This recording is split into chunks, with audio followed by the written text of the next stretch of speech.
Hello दोस्तों, स्वागत है आपका एक और नए वीडियो में। साल 2018 का नवंबर, जॉन एलन चाओ नाम का एक 26 साल का मिशनरी लड़का डिसाइड करता है कि वो इलीगली इंडिया के नॉर्थ सेंटिनल आइलैंड में जाएगा। इस आइलैंड में रहने वाले लोगों को नॉर्थ सेंटिनलीज ट्राइब बोला जाता है। ये ट्राइब दुनिया में एकमात्र ट्राइब है जो आज की आधुनिकता से कटा हुआ है। इनको हमारे आधुनिक दुनिया के बारे में कोई नॉलेज नहीं है। जॉन क्रिश्चियन कम्युनिटी से बिलोंग करता था। वो अपने धर्म से बहुत ज्यादा प्रभावित था। वो इस ट्राइब के लोगों के साथ फ्रेंडशिप करके उनको भी अपने धर्म के साथ जोड़ना चाहता था। अपने धर्म से इतना प्रभावित होने के कारण उसने दुनिया के सबसे खतरनाक आइलैंड में जाने से पहले 2 बार भी नहीं सोचा।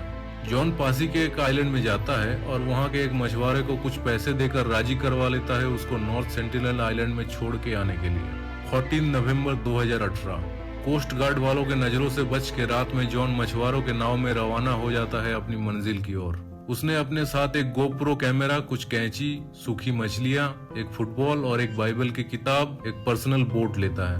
15 नवंबर 2018 सुबह जब नाव नॉर्थ सेंटिनल आइलैंड के करीब आता है तब जॉन मछुआरों के नाव से उतर के अपनी पर्सनल बोट में सवार होकर मछुआरों को उसी जगह वेट करने को बोल के अपनी मंजिल की ओर अकेला ही निकल पड़ता है। किनारे के नजदीक आते ही उसे एक झोपड़ी जैसा घर दिखता है और कुछ महिलाओं की आवाज सुनाई पड़ती है। वो अपने बोट को किनारे लगाकर जब थोड़ा सा आगे जाता है तब उसको 2 सेंटिनलीज आदमी दिखता है, उसी की तरफ आ रहा था। उन दोनों के हाथ में तीर धनुष था। जॉन भी उत्सुकता से उनकी तरफ बढ़ने लगा। जॉन ने उनसे कहा, my name is John, I love you, Jesus loves you, Jesus send me here, I have some food for you. इतना सुनते ही उनमें से एक आदमी ने तीर धनुष निकाला जॉन को मारने के लिए। ये देखकर जॉन घबरा गया और अपनी बोट में बैठकर वहां से भाग गया।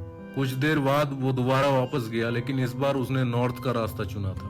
दूर से उसने देखा किनारे में 6 सेंटिनलीज लोग उसे देख के चिल्ला चिल्ला कर कुछ बोल रहे हैं, लेकिन जॉन समझ नहीं पाता वो लोग क्या बोलना चाह रहा है। जॉन बोट को थोड़ा और किनारे के नजदीक लाता है और देखता है एक छोटा बच्चा और एक महिला कुछ ही दूरी पर खड़ा है। यहाँ वो हिम्मत करके अपने बोट से उतर के उस छोटे बच्चे के पास जाता है और उससे बात करने लगता है। बैग से फुटबॉल निकालकर उसको देता है खेलने के लिए। तभी एक सेंटिनलीज आदमी जॉन के पीछे से उसका बोट छुपा देता है और जॉन को पता भी नहीं चलता। फिर जॉन उन सबको बाइबल की किताब खोलकर कुछ लाइन सुनाने लगता है। तभी वो छोटा बच्चा जॉन के छाती पे निशाना करके एक तीर छोड़ता है, जिसको जॉन ने थोड़ी देर पहले ही एक फुटबॉल दिया था खेलने के लिए। जॉन का किस्मत एक बार फिर से उसका साथ दे देता है। वो तीर जॉन के छाती में ना लग के बाइबल की किताब पर जाके लगता है। इस बार जॉन बहुत ज्यादा डर जाता है और वहां से भागने के लिए अपना बोट ढूंढता है, जो कि उसे नहीं मिलता। वो जान बचाने के लिए पानी में छलांग मार देता है और किसी तरह से तैर के उन मछुआरों के बोट तक पहुंच जाता है। रात में वो अपनी पर्सनल डायरी में लिखता है, ओ जेसस, क्या ये शैतानों का आइलैंड है? यहाँ किसी ने जेसस का नाम तक नहीं सुना। मैं मरना नहीं चाहता, शायद यहाँ से चले जाना ही मेरे लिए अच्छा होगा। लेकिन जेसस के ऊपर उसका विश्वास इतना ज्यादा था कि वो एक बार अंतिम प्रयास करने का सोचता है। सेंटिनलीज लोगों को क्रिश्चियनिटी से जोड़ना अब उसके जिंदगी का सबसे बड़ा मकसद बन चुका था। 16 नवंबर 2018 रात में जॉन अपने घर वालों के लिए एक चिट्ठी लिखता है, जिसमें वो लिखता है, तुम लोगों को लग सकता है मैं पागल हो चुका हूँ, लेकिन मुझे लगता है बाइबल की संदेश उन लोगों तक पहुँचाने का जिम्मेदारी जेसस ने मेरे कंधों पर सौंपा है। अगर इस काम में मुझे कुछ हो जाता है तो इन लोगों को दोषी मत ठहराना। इसके बाद वो फिर से रवाना हो जाता है उस आइलैंड की ओर, लेकिन इस बार वो वापस नहीं आता। जो मछुआरे जॉन को छोड़ने गए थे वो दूर से देखते हैं कुछ सेंटिनलीज लोग एक बॉडी को दफना रहे हैं। इतना दूर से बॉडी का चेहरा तो वो लोग नहीं देख पाते, लेकिन कपड़ों को देख के वो समझ जाते हैं ये बॉडी जॉन का ही था। अंडमान निकोबार के अधीन एक छोटा सा द्वीप है north sentinel island. Port Blair से महज 50 किलोमीटर का फासला होने के बावजूद आधुनिकता से कोसों दूर है ये आइलैंड। ये द्वीप और यहाँ पर रह रहे ट्राइबल्स की सुरक्षा खुद भारत सरकार करती है और यहाँ जाने की अनुमति किसी को नहीं दी जाती।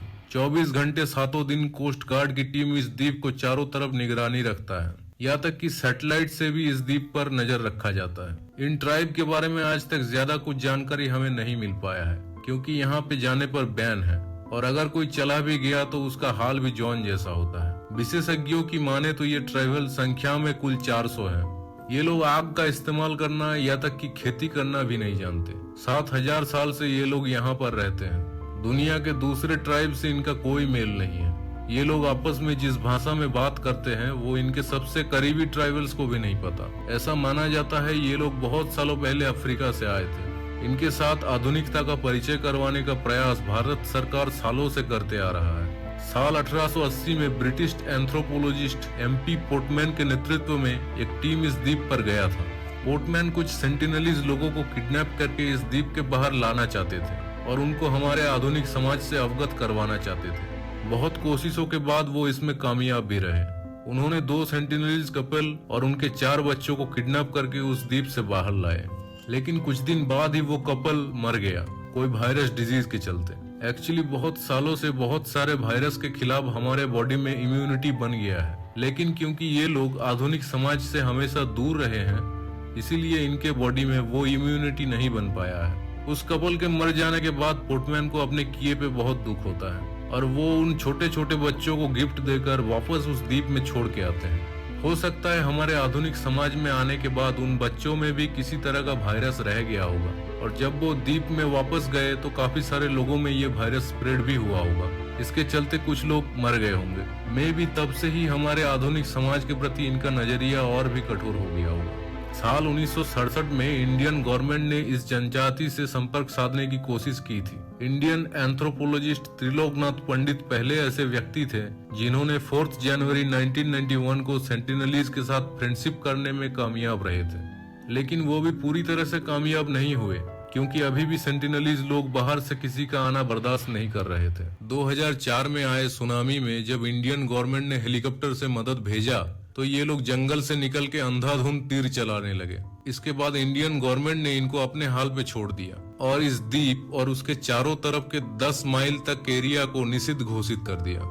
लेकिन अभी भी कुछ लोग सोचते हैं इनको आधुनिकता से जोड़ना बहुत जरूरी है ताकि ये लोग भी हमारी तरह सारा फैसिलिटीज एंजॉय कर पाए, और कुछ लोग ये सोचते हैं इनको इनके दुनिया में ही शांति से रहने दिया जाए बिना कोई छेड़छाड़ किए। मेरा भी यही मानना है कि ये लोग जब अपने दुनिया में खुश हैं तो हमको क्या जरूरत है छेड़छाड़ करने की। हमारे ज्यादा छेड़छाड़ करने से ये जनजाति और भी जल्दी विलुप्त हो जाएगा। आपको क्या लगता है कमेंट्स में जरूर बताएं। वीडियो अच्छा लगा हो तो लाइक कीजिए, शेयर कीजिए अपने दोस्तों के साथ, सब्सक्राइब बटन को भी जरूर दबा दीजिए। ओके दोस्तों, मिलते हैं नेक्स्ट वीडियो में, तब तक के लिए गुड बाय।